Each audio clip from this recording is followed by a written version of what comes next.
Hello everyone, I'm Camille. Welcome back to Abacon TV. Today we're joined by a very special guest, Scott, who is a senior products manager and he's been in the tech game for a very long time. We're going to learn a lot of exciting things from him. So Scott, welcome to the show. Thank you for having me. It's good to be here. Right. So for our audience who isn't really aware, could you give a brief overview of what you do? Okay, so I'm a product manager at Hack. Hack is a company based in the US and it's focused on post-purchase communication, allowing customers to interact with the businesses that they purchase from. Okay.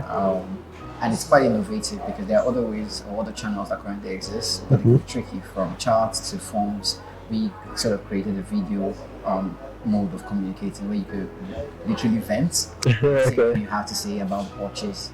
And someone could easily understand your sentiment and fix your issue based on that sentiment or understanding your sentiment. And this sentiment analysis is actually done by artificial intelligence, which kind of makes it easy. So you don't wait for someone to try to break it down. The machine does that, but you've expressed yourself as you want to. That's what we sort of do. I like that because that also saves a lot of time. The fact that an AI does it, so it's an automated process as opposed to a manual one. Yes, it's an automated process. And that's the idea, to just make it easy. Have you ever tried filling the form and then after you're done, you get an email that says, please tell us exactly what you mean? And you're like, why did I fill that form? Exactly, right. So that's what we do. Other than that, I have an academy called Morpheus Academy, where I train people to learn digital skills for free. The concept is just, if everyone has the skill they need, they could work anywhere, they could be anyone they want to be. And why it's free is so it's from the idea that if people already have the money, they would not be trying to upskill, So that's what I do. That sounds great. How did you get started with product management? Was there something you've always been passionate about? Well, there is passion, and I did stumble into it in a way. Okay. So I've sort of been managing engineering teams for a very long time, right? My very first experience of managing an engineering team was in 2014, right? So it's not like it was known as product here, and someone wanted to build a software, and I was the contact person. So my engineers were based in Cyprus at the time, and I was in Nigeria. So I was basically communicating the ideas from the business to the engineers, communicating situation from the engineers to the business. So that was sort of how I first went into it. But from a person perspective, it was, believe it or not, it was the feeling of being in control and not being in control at the same time. Where no one really knows, but you're sort of writing someone's problem and creating a solution, and then communicating that solution with people who do the tinkering, and then understanding, like being inside the machine without anyone seeing you was the beauty. If I was the engineer, everyone knew I was the one writing the code. If I was the CEO, everyone knew I was the one calling the show. But as the product person, you're just in the machine. You're like the ghost in the machine. Yeah. So I enjoyed that. I enjoyed that idea, and that's what drew me deeper. So when as I grew with that, I started my company in 2016. I was the head of product in my company at the time. And I still didn't know product was a career to take. It was just I was managing the products, the tech product we were building. And it was in 2017, 2018 when I left my company to start working with another company in the US called Centricity. That was when I really started product properly, understanding product from the technical side, understanding product from the philosophical side, from the process side. So I've been doing product since then. What do you think makes a good product manager? For me, I think it's empathy. Okay. I think it's empathy. I value skill, like the technical skill you have to have, especially in technical product management. But empathy is what will drive you, because you won't really listen if you can't feel what the other person is feeling. In the end, you get a lot of product people who just want to build a machine, have a deadline, and anyone can do that. You can have project managers do that. You could have supervisors do that. Heck, you could have a regular manager do that. You can make a deadline. Why you are the product managers? Because you don't manage people. You care for people and you manage the product. So empathy, I feel, is the biggest game changer for a product manager. Then there are other skills. There's communication, Of course. There's understanding business. People shy away from that, and a lot of product people shy away from that. They just hear the business person tells them, we need to build this. We go, okay. Engineers, we need to build this. You're like the They're like the communication channel, and that's not what it is, right? But being able to tell the business, I think that's a bad idea. That's why you're there, right? So you need to care about the business. You need to understand business as well. You need to know when you will fail because you are the one talking to customers. Of course. You know who will pay. You know why they will pay. You know why they would not pay. The business, I've always believed that the CEO has passion for his product, for his business. He doesn't see the downsides of his idea. You get? It's your job to have the exact same passion he has, but not to be blinded by the excitement. And that's why you need to know business. So I feel like those things would help you thrive. I love those points a lot, especially about empathy, because a lot of people see a problem and that's just what it is to them, a problem. But you need to understand what that problem is, what you gain by solving that problem, if there's a better way of doing it, and then just creating a product for the consumer itself, creating value with that. Yeah. So yeah. You see, when you said the consumer, that's the key thing, right? And it's a common term for every product manager, understanding the consumer. But do people really care? They like many people who want to come into product because they are excited about building stuff, so excited about how much it can pay you. There is a lot of money in it, to be fair, but yeah. Right. But what about the person you're building for? What about the people building the product? Because people talk about consumers like it's the final user alone. There's someone sitting somewhere typing a lot of codes to solve someone's problem. Do you know that the machine picks the habits of the builder? So if the builder doesn't care, it will reflect on how he builds. It's your job to translate that emotion from how the person who has the problem is feeling to the person who is going to create the solution, to the person who is going to sell the solution, to the person who is going to represent the solution. All of those people, it's your job to come to translate that emotion, right? If you put yourself in that position, that's what makes you a product manager. You understand these people. Of course, and I believe that's also what separates the good product managers or the average ones from the great ones. The people who are able to thread that line carefully and just care in general. Yes. It's a tough line. It is. It's easy to go from empathy to running on emotions, and that could be terrible because in the end you still have to understand that it's a business.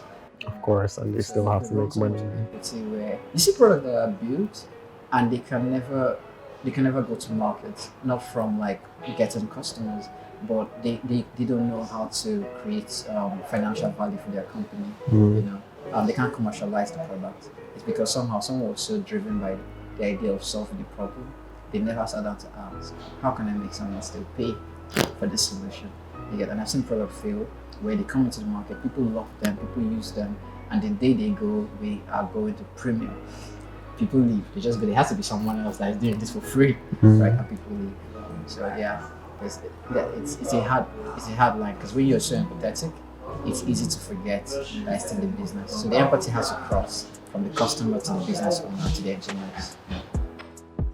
In your recent article, you talked about how winter is here and how we're essentially in a layoff season. Why do you think that is? Because I got laid off in one of the companies. Okay. So I was writing from experience. I was called back a week later, but you know what was funny though? They laid off 70% of the entire Nigerian team. And it became very clear that during the time of funding, when companies were just getting funding, one of the things that would make you attractive to investors in the global markets is you offer diversity, right? You offered culture. There were certain things you were bringing to the table, so they will give you money. If something people don't know is that businesses raise more money when you have more employees. If you can say, oh, we have a team of 60 people, you will most likely raise more money than someone who were just 10. So a lot of companies started hiring like that. And sadly, we're in a place where the investors are realizing these guys are only having value in numbers, they are not making sales. So investors are beginning to go, you know what, show me the money or you won't see my money. And companies are suffering for it.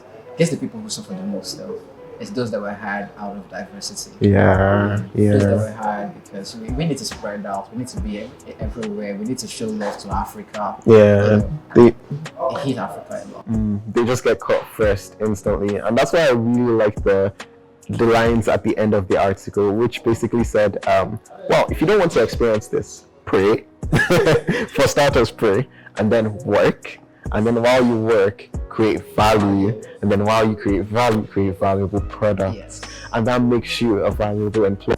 Yes. They don't think of, when you're thinking of people to cut, you don't really come up because they're like, oh no, this person is important. This person creates a lot of value for us. That kept me was after we were all told to like they didn't want the Nigerian team because they felt like we were costing extra money. They told us to our face that so we've not been doing marketing. We want to hire marketing in the US. Thank you guys for your service. Damn. So that's cold. It is right, but they literally told us one call, bye bye guys. That was it. So when I saw people who got fired with emails, I felt bad for them because at least I got a call. I got a call. Yeah. And we were let go of. And they called me back a week later because even though I had a product that was building, I always contributed to the Web3 aspect of the business. The business was beginning to try to dive into Web3. And I would always share, I would always tell them what to do. So I was acting like an advisor to the advisory team, right? And because I have an NFT project that I work with here in Nigeria, they once used my project to raise money. Oh, wow. So we kind of raised like $1 million using my project as a sample. Wow. That someone on the team has worked with an NFT project. So we're trying to help. I don't want to call name another major company in the US come into the NFT market. So it was when that company was like, hey, where's that guy that did the NFC? Can we ask him a few questions? That's when I got called back. Okay. In the end, it wasn't the product I built. It was the other value that you created. And that's something people need to remember. Like, know what you're hired for. Bring something else extra. Come with the extra. Heck, you think about it like this. We watch TV, but we switched to we left network TV to internet TV. Not because it didn't cost us more, but because it had variety that we could control. People like variety. I could watch this movie and this movie on deal. I like that a lot. You mentioned an NFT project recently. That, by the way, I saw this where our editor is going to put up some lovely pictures of it on the screen right now. It's centered around Africans, right, and the mythical gods and tribes and all of that. And I saw this project and I was like, this is really cool. And there aren't a lot of projects like that are centered around. You hear about the NFT space a lot. I mean, it exploded in popularity especially with people who sold his NFT projects for millions and millions of dollars essentially. So it's an opportunity that Africans can take to capitalize on, and I got really excited when I saw that you were creating essentially a project about Africans. I think in that I was lucky. Really? I think about 10 years ago, I wrote a story of a friend's story based on the African gods. Right? So I've been writing about the African gods for a very long time. And so my friend, my brother, and a couple of other persons started the idea of building an NFT around African gods. So when they called me, they were like, hey, we know you're doing a story. You've been doing a story about this. Can we build on this? And the first thing I said to them was, what do you think about Thor, the almighty Thor? They're like, oh, really badass guy. He's really cool. They're like, okay, he's a god, right? They're like, yeah, he's a god in Marvel. I'm like, no, he's an actual mythical god. A culture worship that guy. Yeah. I was like, don't you think it's a bit idolatry for you to like that guy because of your religion? And I had to think about it. So what do you think is the difference between him and Shango? Who is an Orisha, by the way, not a god. Orishas are not gods, by the way, which is something a lot of people don't even know. And I was like, it's the same thing. But you see, somehow those people sold their gods. Zeus is sold in such a way you would want to be called Zeus. True. But if somebody calls you Shango, do you feel comfortable? No, not at all. If somebody calls you Amadioha, you don't feel comfortable about it. But if they see that's Zeus, man, that guy's like Hermes, thank you. And that was what we wanted to do. So imagine if we could retell those stories. Make these Orishas what they were, historical characters that can be your favorite superhero. Or that villain you should be very weary of. What if we could bring that to the light? And what's the best way to do it? Is technology. We're in the age of tech. right?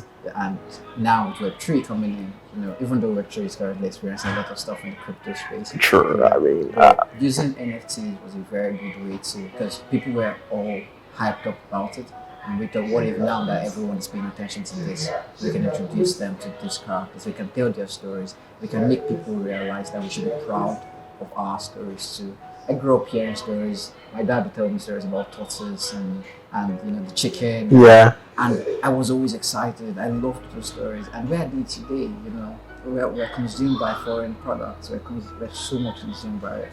And if we could bring ours back in and put the same value, imagine how great it would be. Exactly. I would like my child to once and get an Amadioha doll. Not because Okay. she's gonna worship it. Yeah. Obviously, because that's not what I want. Yeah. But the same way she would feel comfortable playing with Spider-Man. Or Thor, or creatures like that. Yeah. In the end, that was just one hero character, nothing else. And love it. Love the history of what it did. It's essentially characters that can be cool, right? Yeah. They're stories that can be cool because you think about it and you're like, ooh, we also have our version of the god of thunder, lightning, things like that. You know what's funny? Yeah. I never sit down to think about the beauty of the fact that Oshun was a lady who, after she lost her husband, cried a river. It's insane. Yeah. The expression, oh, cry me a river. Someone did that in Africa. Like, you should sit down and think about it, like, bloody hell. That's some cool thing to have as a power. And you're tricked by somebody called Storm who controls the weather. We had someone who cried the river. Come on. So I feel like if you tell the stories from that angle, it creates a new light. So I'm not saying go back to the days when people offered sacrifices, no. But tell the stories in the way they really are. They are stories of people who did amazing things. And that's the truth. That's why the Yorubas call their version of Orishas, because they just did amazing things. They were people, not gods. Check it properly, right? You could do that. You could bring that to light. Maybe we can start respecting our stories. We stop fearing it. And take away the fear, you take away the power you get, and give it something else. And that's the beauty. Yeah, and Scott is trying to highlight that beauty, by the way, by creating his own animated movies and characters like that. It's currently on his Instagram. You can check it out. It will be linked. So, yeah. Yes. It's going to be a badass movie. I've used the word badass a lot. I don't know if that's okay. It's fine. It's completely fine. It's going to be an interesting movie. People love Black Panther, and it's fiction. They forget that we actually have real ones. Let's tell real ones too. And that would help. And the fact that we're incorporating Web3 into it is also great. I feel like Web3 is going to create a lot of opportunities in the Nigerian/African tech space, and it's starting to trickle in. We've not really seen it blow up as much as other things, but how do you feel about that? So I think, yes, the technology has such a huge role to play in our future. It levels the playing field, Do you know how many people became millionaires through the introduction of cryptocurrency? It levels the playing field, but don't forget that the capitalization or the capitalist market does not really like that. So we see a lot of things happening today. If we take away greed from people, we take away the get rich quick scheme away from people's mindset, and you focus on the technology, there's so much opportunity there. We can really tap in because now we can play equally. It's Web3 and it's open to all. So it's not a technology that only this group has. It's a technology that everyone can really play. We've heard of random guys who take selfies and sell as NFTs and become millionaires. That's what it means to level the playing field, and we can tap into it. So I agree with you. A lot of people should start getting interested in the actual tech rather than see it as a get rich quick thing, right? Because what crumbled the markets. I was talking to my wife today about how money works. Scott's a family man, by the way. Yeah. And I was like, do you know that when you transfer money doesn't really move? You just notify the bank that they should add numbers to someone else's account and take off the numbers of yours. True. So like someone goes, oh, remove the cash. Okay. And then drives to the other bank and puts it there. It doesn't work like that. So in a way, I was like, do you know how much debt we are living on? Because that bank has to tell the other bank, don't worry, we'll send you the money over time. So it's actually debt. It's not real money, right? But because someone understood how to play on that, it has grown a lot and it has established how economies are founded. Web3 was built off that, but taking that away from a limited control to a global control, and understanding that it's something to be patient with. Understand what the possibilities are to build a tech that is not restricted, but yet it's open. You can see it. It reduces the hiding. That can be cool. That can be really cool. Because it has existed for such a long time that the darker part of the internet has utilized it negatively. Bringing it to the light is a good way to reduce the negative impact that it has.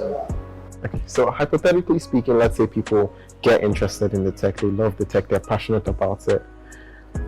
A lot of people do that and then relocate to other countries because there are simply no jobs here that cater to the skills they have learned. So how do you think we can retain more talent? That's a strong question. How do you know I'm not planning to exit? That's a strong question. Yeah. In truth, I think first it starts with policies. I think a lot of policies need to be put in place. But even for those policies to be put in place, I feel those of us that are in technology need to actually start joining the decision makers. It's terrible when you walk into a government office and the head of IT doesn't really know how to launch his software. Like he literally doesn't know how to launch software office, but he's the head of the IT department. That's a problem because that's the person who's going to decide the fate of tech in your country. So I think first it starts with us participating, getting involved in that policy process, and by doing that, we can create the importance of these roles. Creating value is a good way to create jobs. You create value first, not jobs first, right? When you create value, then the jobs will come in. Until people value it, right, no one would actually make jobs out of it. And value comes when policies are put in place in favor of it. So that's where I think it starts. That's where I think it starts. There are underlining details and underlining events that needs to happen, but a lot are beyond individual control. Of course. So, dear policymakers, please consider your people before you decide to outlaw something overnight or before you decide to just take jobs away from people. Because when you start doing that, more people are willing to stay and provide value, and then it's just better for everyone that way. You know what's that popular saying? First time I heard it was in 1997 from one of the episodes of the X-Men. I think it was issue 103. Sorry, I'm a comic nerd. Okay. I think it was Xavier who said people fear what they don't understand, right? And that's a critical thing. So a lot of these policies are also made by people who don't understand. Half the time, it's not like they're making these policies because they want to be wicked. I think that's what I think, because no one should just wake up and be wicked. True. Right? That would be weird. Yeah. I think half the time they just don't get it. They don't see why. You understand? And I think that's something else that needs to come into play. On the greater scheme of things, I listened to, I think it was Buffett, who explained that the way cryptocurrency has evolved, it's basically about the biggest loser. Who's the next sucker to buy it and expect that he will sell it to another sucker for a higher amount. I think that also has played a role in affecting how the decision makers have understood what it is about. So yeah, I think when people get involved, change their mindset before even getting involved. Of course. They can impact the policy in a way that they see values beyond that. People don't know that technology can be built off Ethereum. People only know Ethereum as a coin you purchase, and a lot of people just know that it's a coin you purchase and get rich off. But technologies are built off of Ethereum, yeah. Technologies are built off Solana. You understand? They're not just coins. If we start seeing it from that perspective, then we can start shipping a lot of stuff.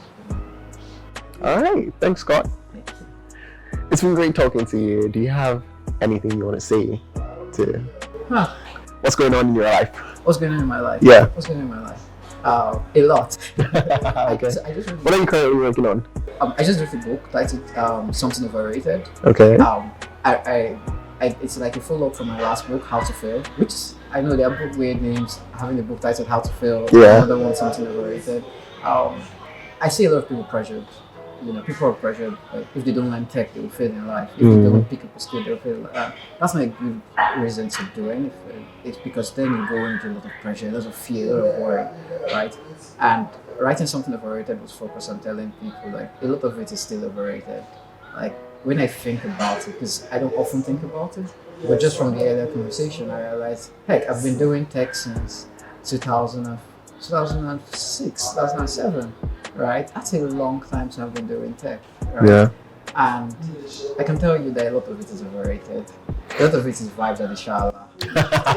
Yeah. So rather than allow yourself get overwhelmed by that pressure, right? Figure out your why. Like, what do I want to do? Why do I want to do this?